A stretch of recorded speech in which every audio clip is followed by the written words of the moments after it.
Hello students. तो सबने सुना होगा मिराज, मरीचिका, मृगतृष्णा। ये एक ऑप्टिकल इल्यूजन है नेचर का कि जहां हमें पानी नहीं था वहां पानी दिख रहा था। ठीक, तो यूजुअली क्या करते हैं, जितने सारे टीचर्स हैं, बुक्स हैं, वो सब ये बताते हैं कि टोटल इंटरनल रिफ्लेक्शन की वजह से ऐसा होता है। कुछ डिस्प्यूटेड चीजें और भी जहां पर बोला जाता है कि नहीं, टोटल इंटरनल रिफ्लेक्शन की वजह से ये नहीं होता है। राइट, तो आज हम इस सत्य की खोज करेंगे और आज मैं आपको क्लियर एक्सप्लेनेशन दूंगा कि ये TIR की वजह से या किसी और वजह से या केवल स्नेल्स लॉ की वजह से। राइट, दोनों बातें अपनी अपनी जगह सही हो सकती, लेकिन जो रिप्रेजेंटेशन दिया जाता है TIR का वो कंप्लीटली गलत है कि कहीं पर जाकर के एक एंगल ऐसा आया कि क्रिटिकल एंगल से बड़ा हो गया, वहीं पर रिफ्लेक्शन हो गया। तो हम लोग बिल्कुल प्रिसाइज कंसेप्चुअल कि क्या हो रहा है वो आज पढ़ेंगे और इसके पीछे कुछ एग्जांपल भी सॉल्व करेंगे। वैसे कह सकते हैं 99% तक की TIR एक लेवल तक नहीं होता है। ठीक, मतलब ये TIR का कॉन्सेप्ट नहीं है, लेकिन एक छोटा सा माइन्यूट पॉइंट आता है वहां पर जहां पर मैं कह सकता हूं कि नहीं, यहां पर TIR हो सकता है। बट 99% मान लेना चाहिए कि ये TIR की वजह से ऐसा नहीं हो रहा है। ओके, चलो स्टार्ट करते हैं। तो पहले तो मैं ये बता देता हूं कि क्या ऑब्जर्वेशंस होते हैं और कैसे उनको एक्सप्लेन किया जाता है, फिर मैं इसको प्रॉपरली एक्सप्लेन करूंगा, कुछ एग्जांपल्स भी ले लूंगा। ओके, तो मरीचिका मृगतृष्णा का मतलब क्या है कि प्यास लगी, रेगिस्तान में घूम रहे हैं, रेत ही रेत है, ना कोई पेड़ पौधे कुछ भी नहीं है, थोड़े बहुत कहीं कटीले टाइप के पौधे दिखाई देंगे, दूर कहीं दिखता है कि यार पौधों की छाया नीचे बन रही, नीचे और इधर जमीन पे पानी भरा हुआ। तो प्यासा व्यक्ति क्या करता है, भागता है, लेकिन जैसे पास जाता है वैसे सब गायब। तो वहां ना पानी था ना रिफ्लेक्शन था। इस चीज का ऑब्जर्वेशन अक्सर हो सकता है कभी किया हो कि ड्राइविंग सीट के बगल में बैठे हो या पीछे बैठे और आगे रोड को देख रहे हो तपती गर्मी में, तो रोड में स्पॉट्स दिखाई देते हैं जहां से हाई इंटेंसिटी लाइट रिफ्लेक्ट होती है, तो ऐसा लगता है यहां पानी भरा हुआ है। लेकिन जैसे गाड़ी उसके पास पहुंचती है तो पता चलता है यहां तो कुछ भी नहीं, दूर है तो लगता है कि नहीं भरा हुआ है, लेकिन जैसे पास पहुंचे तो वो सब डिसअपियर होना शुरू हो जाता है। ये एक तरीके का नेचर का ऑप्टिकल इल्यूजन, एक मैजिक है। मैजिशियन लोग क्या करते थे, ऑप्टिकल इल्यूजन पे भी खेलते थे। ठीक, तो होता क्या है, क्या पहले देखते हैं क्या बताया जाता है, फिर क्या उसकी रियलिटी है, उन सारी बातों का डिस्कशन होगा। तो जैसे बोला कि रेगिस्तान में रेत ही रेत है, गर्मियों का मौसम है, टेम्परेचर 55 डिग्री, 60 डिग्री, 45 डिग्री, रेत तप रही है। तो रेत के बगल में अगर हाथ रखोगे तो गरम गरम गर्मी छोड़ेगा, ऊपर जाओगे थोड़ा ठंडा लगेगा। तो जैसे जैसे हम लोग इस रेत से ऊपर जाते तो टेम्परेचर डिक्रीज करने लगता है। सबसे ज्यादा टेम्परेचर रेत के बगल में एयर का, तो टेम्परेचर डिक्रीज करता है, तो जो ऊपर जाने पर डेंसिटी है वो इंक्रीज करने लगती। भाई टेम्परेचर ज्यादा होगा जहां पर, तो वहां पर डेंसिटी कम हो जाती, और डेंसिटी डिक्रीज करती है तो रिफ्रैक्टिव इंडेक्स भी ऊपर जाने पर, रिफ्रैक्टिव डेंसिटी इंक्रीज करती है तो रिफ्रैक्टिव इंडेक्स भी इंक्रीज करता है। लेकिन मैं एक बात बता दूं, डेंसिटी का रिफ्रैक्टिव इंडेक्स से कोई मतलब नहीं होता है। ऐसे भी कई एग्जांपल होते हैं कि डेंसिटी ज्यादा है लेकिन रिफ्रैक्टिव इंडेक्स कम है। ठीक, ऊपर की एयर का रिफ्रैक्टिव इंडेक्स ज्यादा है, नीचे की एयर का रिफ्रैक्टिव इंडेक्स कम है।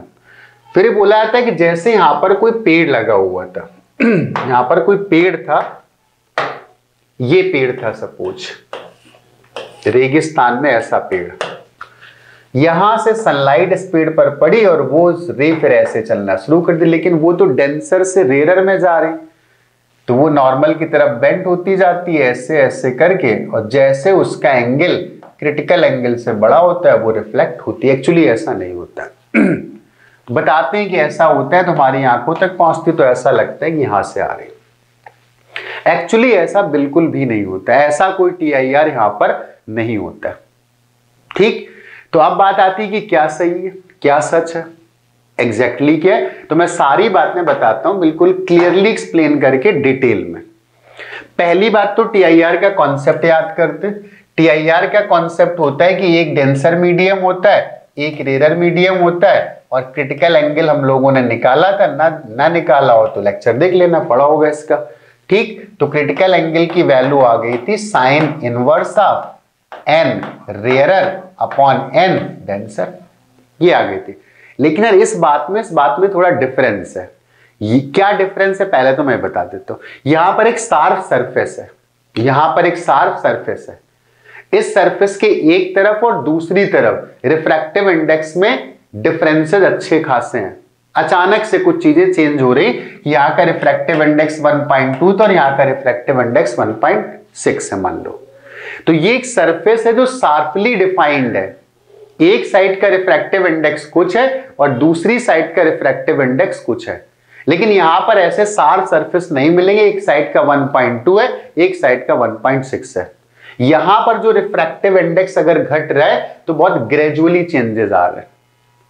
तो पहली बात तो ये कि जो हम लोग TIR में ये पढ़ते हैं कि थीटा से क्रिटिकल एंगल पर ऐसा होता है, तो वो चीज यहां पर हमें देखने को नहीं मिलेगी, क्योंकि रिफ्रैक्टिव इंडेक्स कंटिन्यूअसली धीरे धीरे करके घटता चला जा रहा है। सॉरी, घट रहा है, बढ़ रहा है, घटता चला जा रहा है। ऊपर डेंसर है, नीचे रेयरर है।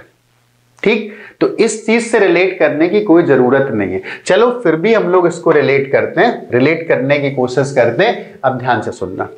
मान लो ऐसा कोई कॉन्सेप्ट होता, टोटल इंटरनल रिफ्लेक्शन जैसा कोई पार्ट यहां पर एग्जिस्ट करता, तो मैं एक लेयर ले रहा हूं एयर की, किसी हाइट पर एक लेयर मैंने ले ली एयर की, और इसकी थिकनेस को मान लिया delta, and this delta is tending towards 0। बहुत पतली सी लेयर ले ली, एकदम पतली। बनाने को तो मैंने बना दिया है कि ये इतनी मोटी लेयर है, लेकिन मैं बहुत डिफरेंशियल चेंजेस की बात कर रहा हूं। तो मैं एक बात बोल सकता हूं, यहां का रिफ्रैक्टिव इंडेक्स अगर n है और नीचे जाने पर रिफ्रैक्टिव इंडेक्स घट रहा है, तो यहां का n-dn होगा, और dn टेंड कर रहा होगा 0 को। तो अगर मैं तुमसे पूछता है कि what will be the critical angle at this surface, अब बात तो सरफेस की, तो इतना मोटा भी हमें एक्चुअली एक पतला सरफेस ही लेना था। ये मोटाई मैंने दिखा दी, बट दिस इज एग्जैक्टली 0 मान लो। तो मैं एक बात तुमसे पूछता, ऊपर अगर 1.3 था तो नीचे कितना होगा? 1.3 minus 10 to the power minus कुछ लगा दो 10 टू द पावर बहुत सारी जीरोस, मतलब लगभग बराबर। तो मैं लिखता है कि theta c is equal to sine inverse rare medium का रिफ्रैक्टिव इंडेक्स अपॉन डेंसर का। तो रेयर का मैं लिखता n माइनस dn, और अपॉन डेंसर का लिखता तो n लिखता, और dn को मैं वैसे भी उड़ा सकता हूं इस n की तुलना में। तो ये वैल्यू आ जाती साइन इनवर्स 1। ये वैल्यू कितनी आती? साइन इनवर्स 1 आती, और साइन इनवर्स 1 आने का मतलब क्रिटिकल एंगल की वैल्यू 90 डिग्री। ये बात हमें याद रखने की जरूरत है कि इस पूरे, मैंने बताया ना, कहीं भी प्रॉपर एक्सप्लेनेशन है ही नहीं। लोग बोलते हैं ऐसे आई, फिर ऐसे टकरा गई, फिर इतना एंगल हुआ होगा, फिर रिफ्लेक्ट हो गई होगी, बस हवा में, रे भी हवा में चल रही है और बातें भी हवा में ही चल रही है। ठीक, एक बात बिल्कुल तय हो गई। क्या तय हो गया? ये बात बिल्कुल सर्टेन हो गई कि हर सरफेस पर जो क्रिटिकल एंगल की वैल्यू आएगी वो अप्रोक्सीमेटली 90 डिग्री आएगी। स्लाइटली लेस देन 90 डिग्री, मतलब मैं ऐसे बोल सकता हूं 90 degree minus 10 to the power minus इतना इतना इतना इतना, जितना चाहो उतना लिख दो। अभी नंबर डेसिमल के बाद इतने सारे जीरोज। एक बात क्लियर हुई कि नहीं हुई? अगर हम ग्रेजुअली चेंजिंग रिफ्रैक्टिव इंडेक्स पर बात कर रहे हैं और हमने कोई सरफेस लिया है, तो फिर हम ये बोलेंगे कि उस सरफेस के ऊपर और नीचे लगभग रिफ्रैक्टिव इंडेक्स की वैल्यू सेम आ रही है। हाँ, बिल्कुल स्लाइड चेंज आ रहा होगा, तो स्लाइड डेविएशन आएंगे, लेकिन वो क्रिटिकल एंगल जो आएगा वो कितना आएगा? वो आएगा 90 डिग्री। तो जब तक एंगल ऑफ इंसिडेंस 90 डिग्री नहीं हो जाएगा, तब तक तो TIR होने की कोई संभावना बनती ही नहीं है। Got it? जब तक इंसिडेंट एंगल 90 डिग्री नहीं हो जाएगा तब तक TIR होने की कोई संभावना बिल्कुल भी नहीं बनती है। Point to be noted. Okay, अब देखते हैं क्या होता है। इसका मतलब ये बात अब क्लियर हो गई कि यहां पर चेंजेस बहुत ग्रेजुअल है, और चेंजेस अगर ग्रेजुअल है तो मैं ऐसे बोलूंगा कोई रे अगर ऐसे चलिए तो बहुत धीरे धीरे धीरे धीरे धीरे धीरे धीरे धीरे धीरे ऐसे करके जब ऐसी हुई होगी तब तक कोई TIR नहीं हुआ होगा। अब मैं बोल सकता हूं नाउ आई कैन से कि दिस इज इंसिडेंट रे, ये सरफेस था, ये नॉर्मल था, और इंसिडेंट रे का जो एंगल था वो अब 90 हो गया है। लेकिन फिर एक समस्या आ गई। What is the problem? कि अगर 90 डिग्री हो गया है तो अब इस रे को तो सरफेस के पैरेलल ही चलना है, मतलब सेम रिफ्रैक्टिव इंडेक्स में ही चलना है, तो इसे सीधे ही चले जाना चाहिए था। तो यहां क्यों चली गई? यस, मैं बताता हूं। ये था एयर, ये क्या था? एयर फ्लक्चुएट करती रहती है, यहां पर कुछ स्टैटिक नहीं है। वाटर होगा, एयर होगी, दोनों फ्लक्चुएट करते हैं। अगर ये सिचुएशन सॉलिड्स में होती और हम एग्जैक्टली 0 डिग्री की कंडीशन बना पाते तो ये फिर ऐसी ही चलती रहती, बट ऐसा कुछ होता नहीं। वाइब्रेशन अर्थ में भी होते हैं, सब जगह होते हैं, तो ये सरफेस भी चल सकता है, एयर भी डिस्प्लेस हो सकती है। उसके चक्कर में कुछ रे ऐसे टर्न कर गई, कुछ रे ऐसे टर्न कर गई। अब ऐसे टर्न कर गई तो फिर हम कहां पहुंच गए? फिर हम डेंसर मीडियम की तरफ चलने लगे और लगातार ऐसे झुक रहे, और ऐसे मेरी आंखों पर पहुंची तो हमें दिखाई दिया कि वो इस किसी लाइन से आती हुई दिखाई दे रही, तो इसका इमेज नीचे बनेगा। This is the correct explanation.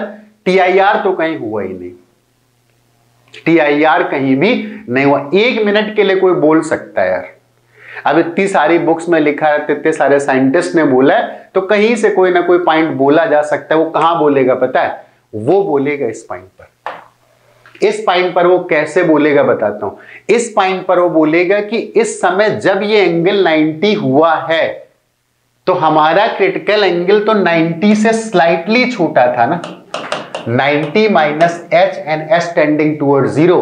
तो अगर हमारा क्रिटिकल एंगल 90 से स्लाइटली छोटा था तो जैसे 90 होने वाला होगा उस समय माना जा सकता है कि TIR हुआ होगा, बट लगता वो भी नहीं कि वहां भी TIR एक पॉइंट पर केवल बोल सकते। क्या इतनी बात क्लियर होगी? मतलब मिराज का जो कॉन्सेप्ट है उसको केवल TIR का कॉन्सेप्ट नहीं बोलना चाहिए, ठीक? तो मिराज केवल TIR के कॉन्सेप्ट पर नहीं, एक ग्रेजुअल चेंजेस हो रहे हैं, उनकी वजह से ऐसा हो रहा है। अब इसका एक चाहो तो एग्जाम्पल ले लेते। आईटी में ऐसे कई सवाल पूछ चुका, बिल्कुल सेम डिस्कशन के सवाल पूछे। जैसे मैं क्वेश्चन देता हूं, एक क्वेश्चन पूछा गया, उसने बोला कि जो रिफ्रैक्टिव इंडेक्स है उससे थोड़ा समझते हैं, सही लगेगा, अच्छा लगेगा।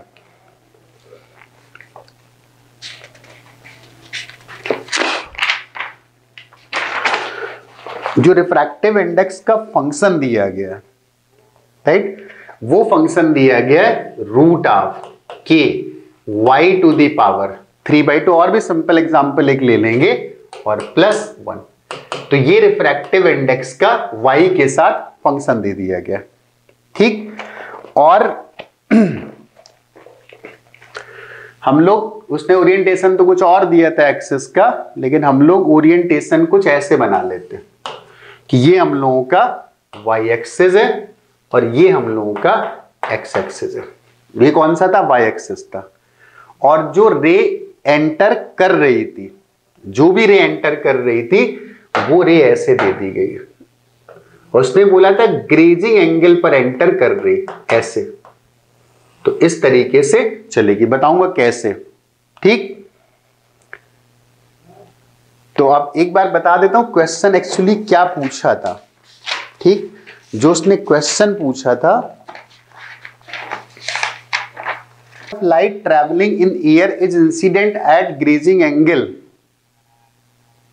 on a long rectangular slab of transparent medium of thickness 1 metre. तो जो थिकनेस उसकी दे रहा है this is 1 metre. Okay, the point of incident is origin, the medium has a variable index of refraction given by ny equal to ky to the power 3/2 to the power half, और जहां पर जो k की value दे रहा है that is 1.0 metre to the power -3/2। Obtain the relation between the slope of the trajectory, equation of trajectory हमको निकालनी है, राइट। इस एग्जांपल से एग्जांपल और लेंगे कि हमारा रिफ्रैक्टिव इंडेक्स लीनियरली बदल रहा है तो कैसे होगा। फिलहाल ये एग्जांपल भी सफिशिएंट है। ओके, इसको हमने माना क्या y एक्सिस, इसको क्या माना x एक्सिस। इसके पीछे एक स्टोरी सुनाना और चाहूंगा, उसको सुनना चाहो तो अच्छी बात है क्योंकि एक क्वेश्चन और उसी पर पूछा गया था। ठीक, चलो थोड़ा बड़ा सा बना देता हूं। जैसे हमारे पास ये स्लैब था, 2 स्लैब मान लिया, एक लाइट रे ऐसे इंसिडेंट हुई, उसका हुआ रिफ्रैक्शन, फिर वो ऐसे आ गए, फिर उसका रिफ्रैक्शन हुआ, फिर वो ऐसे आ गए। अब मैं इसको बोलता कि ये I था और ये R था, तो ये भी कितना हो गया R हो गया। तो इसको हम लोगों ने मान लिया I डैश। इसका मीडियम का रिफ्रैक्टिव इंडेक्स N1 था, इसका N2 था, इसका N3 था। अगर हम लोग इस वाले सरफेस पर स्नेल्स लॉ लिखते तो क्या आता, N1 sin I is equal to N2 sin R। फिर यहां पर लिखो जरा, तो यहां पर आएगा N2 sin R is equal to N3 sin of I dash. अब ये I डैश होगा तो ये भी कितना होगा I डैश। तो अगला क्या लिखोगे N3 sin of I dash, अगला आ जाएगा कौन सा N4, तो ये हो जाएगा N4 sin of I double dash. ध्यान से देखना, ये वैल्यू बराबर है, ये वैल्यू बराबर है, इसका मतलब ये वाली वैल्यू और ये वाली वैल्यू सेम आ गई। तो फिर हम किसी जगह बोल सकते इस जगह पर, इस जगह पर, इस जगह पर और नीचे किसी भी सरफेस पर n sin I की वैल्यू सेम आ रही होगी। कोई भी सरफेस लोगे n sin I की वैल्यू सेम। एक तो ये क्वेश्चन और भी ऐसे क्वेश्चंस वहां पर पूछे गए, तो ये बात समझ में आ गई कि किसी जगह भी बात करोगे तो n sin I की वैल्यू कैसी आ जाएगी, वो आ जाएगी सेम। तो क्यों ना हम स्टार्टिंग में ही निकाल लें। एक बात उसने बोल दी, इस पॉइंट पर जो रे इंसिडेंट हो रही है वो ग्रेजिंग एंगल पर इंसिडेंट हो रही, यहां पर जो रे इंसिडेंट हो रही है वो ग्रेजिंग एंगल, ग्रेजिंग एंगल का मतलब क्रिटिकल एंगल पर इंसिडेंट हो रही है। तो ये पता करो क्रिटिकल एंगल कितना आएगा।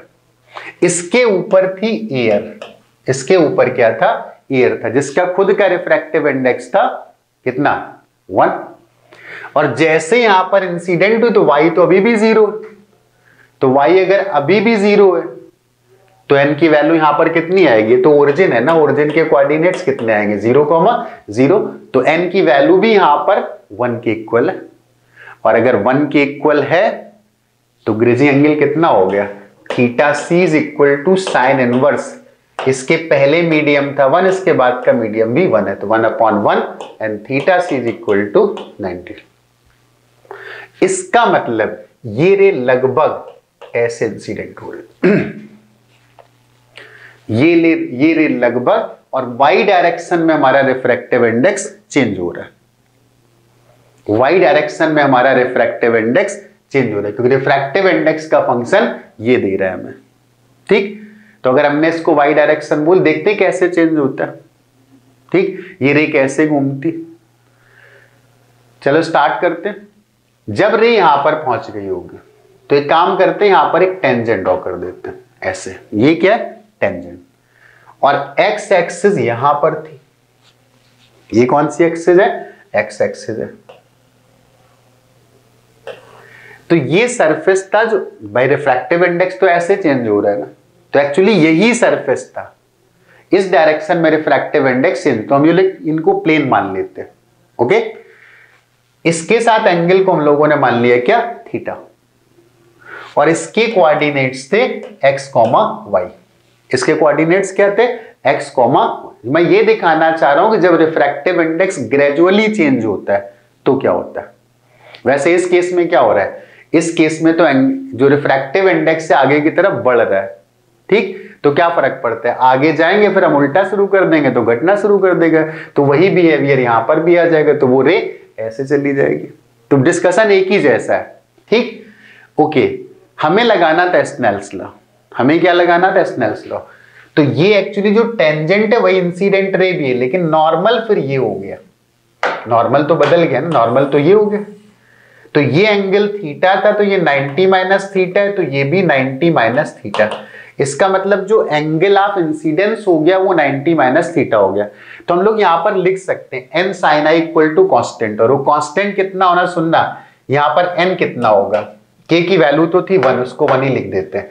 तो this is root of y to the power 3/2 plus 1, ये तो हो गया n, ये क्या हो गया, n हो गया, into sine of 90 minus theta is equal to, ये कांस्टेंट होगा कितना, जब यहां से वो इंसिडेंट हुई थी, जब यहां से इंसिडेंट हुई थी तो ये सरफेस था और ये एंगल था, एंगल ऑफ इंसिडेंस, तो ये थीटा पहले से कितना था, 90, इंसिडेंट एंगल तो 90 थे ना स्टार्टिंग में, और यहां पर रिफ्रैक्टिव इंडेक्स भी कितना था, 1 था, तो 1 sin 90 इक्वल टू 1, मतलब ये, तो sin 90 माइनस थीटा कितना आ गया, ये आ गया cos थीटा।